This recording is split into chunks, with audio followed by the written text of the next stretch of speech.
Okay, good morning, everybody. Today we want to start with an overview of RCDs in California.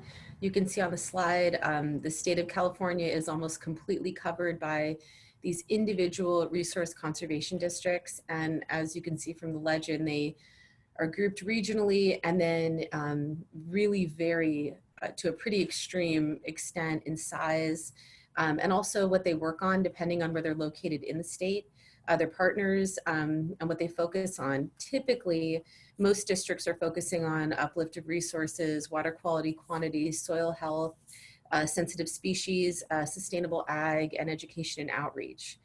And then collectively, we're managed under the California Association of RCDs. There are 501c3 kind of state advocacy organization that helps districts pool resources and build capacity individually, but also as a group so that we can better align ourselves for project funding that is statewide, that comes with responsibilities at the local level to make sure that every district has some capability that is somewhat aligned with the rest of the RCD community in California.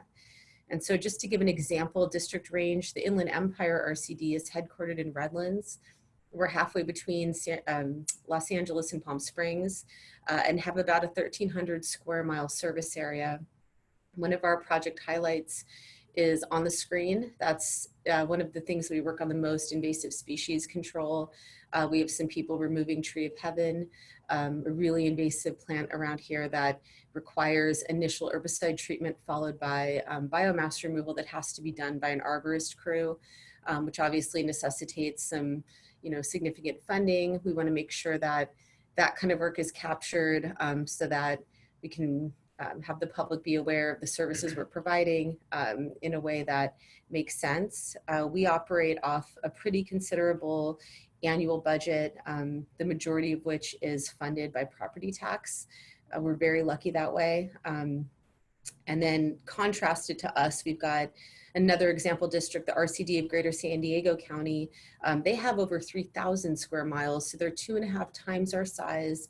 They get less than 20% of our tax base, and they focus, because of their specific resource issues, much more on fire remediation work. They also do a lot of watershed-based education for their residents. And then contrast that to Northern California-based Gold Ridge RCD. They're about 400 square miles, so about a third of my district size. They do a lot of fish work, a lot of soil health work, and they have to do everything primarily off grants. They only get $22,000 a year in tax base.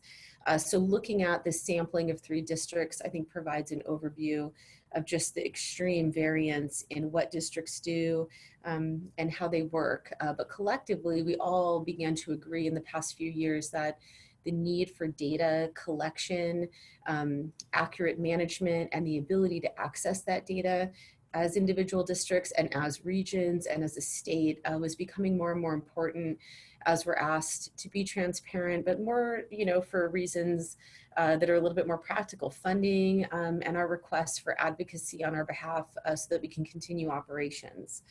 So at one point, someone was introduced to the EIP for Lake Tahoe, showed it around, and people were impressed at the functionality and the way that it works, but also really impressed that they were able to take such an extreme variation of stakeholders in that region, collect data and show it in a way that's searchable and easily updated, which makes obviously the life of that tracker continue to be consistently useful. And so that really led to a push from districts to go to Sitka and see what we could do for our agencies, both individually and collectively, and have been really excited to work with them. And then we'll talk a little bit more about the project tracker history on the next slide.